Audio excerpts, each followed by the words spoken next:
Isipin nyo, isang malaking bus yung Pilipinas na umaandar sa kalye.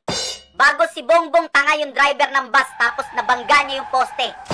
Sino sisisihin nyo? Si Bongbong tanga na nagdadrive ng bus o yung poste? Siyempre yung poste! Mga bobo, mga kamote! Ganyan sila katanga, ganyan sila kapraning. Buti pa yung sakit, kayang gamutin. Pero yung tanga, kahit salaksakan mo ng sangkatutak na gamot, hindi nagagaling. Ben, O bakit? Pangit. parang awa mo na, tigilan mo na kami. Maligo muna kayo para matigil na to. Hanggat di kayo naliligo, hindi kami titigil dito.